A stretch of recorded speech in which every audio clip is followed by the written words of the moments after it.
Chapter 73. The Storm.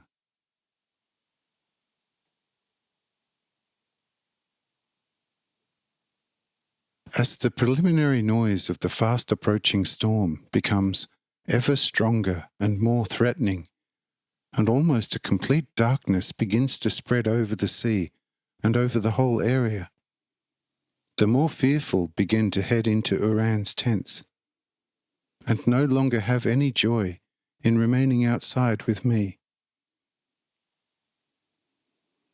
The disciples also begin to release all sorts of worries among one another. Not one of the 50 Pharisees remains in the open air when they see several pound-weight bowls of hail fall on the ground before them. Ebal commands Jarrah to head into one of Uran's tents with him, but she is not to be moved from the spot and says, "Who can then be so afraid in the presence of the Lord? Should such a storm be able to do more than the love, omnipotence, and highest power of the Lord?" Ebal says, "By no means, but at the falling of pound-weight hailstones, there is nonetheless a little fear, particularly when the clouds shake them out in very dense masses. Such a ball of ice as just fell beside me could very easily shatter a head. I believe that not one, even at the heaviest fall, will touch or injure me or my little daughter. But nonetheless, the old fear comes undesired to a man such as I am. But now I will not fear, for I cannot let myself be put to shame by my Jarrah."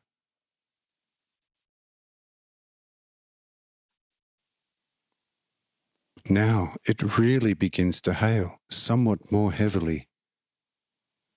Balls the size of 2 fists fall with great strength on the ground. The sea begins to drive waves as high as a house. One flash of lightning follows the other, and the rain begins to fall in streams, along with the dense hail. Here Hebram and Risa and the 30 boys also become flighty and try to save themselves under the table. But Suetel, Reba, and Baal, the first of the 12 former criminals, remain. And my disciples also remain right down to Judas Iscariot. The Roman soldiers seek protection in the house and in the Marks' fishing huts and under the cliffs.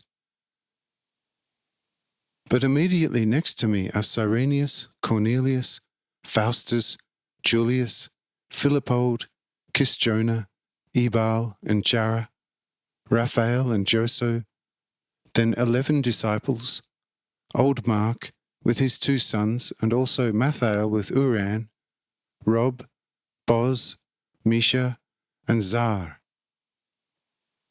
But Helena, now Mathael's wife, likewise fled with the wife and the daughters of Herme into the tents, but Herme remained with me. But when we stood on the shore of the sea, no one was touched by any hailstones or rain, no matter how close they fell. Also, the spot where we were standing remained completely dry. Lightning flashed before and behind us in the earth, and bothered nothing but our ears with their loud crash. But now a hurricane began with all force to churn up the sea, and at the same time waves like little mountains rose and created quite a frightening sight for human eyes.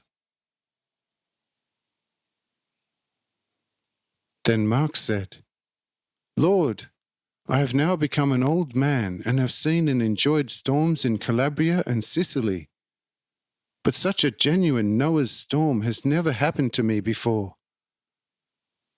Lord, this hail is destroying the region for many years, and the terrible streams of water are washing all the good earth into the sea.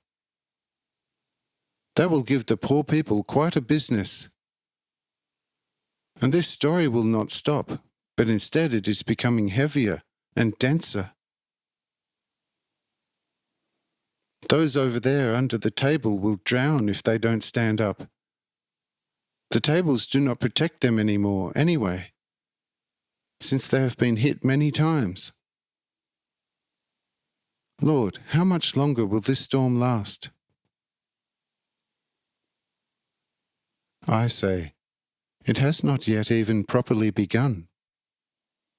And you want to end it already?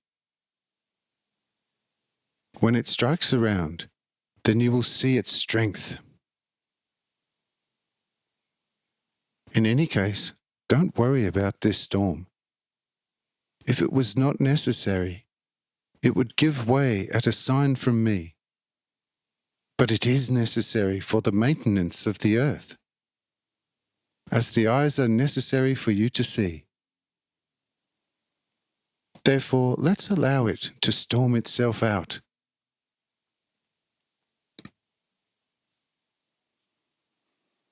But on the other hand, the certain friends of the nimbus must really taste something of a true nimbus, which happened to me.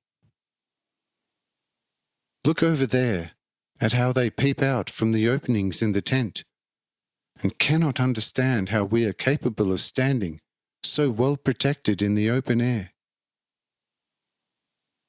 But they nonetheless have no courage to come out. Oh, how tiny their faith is.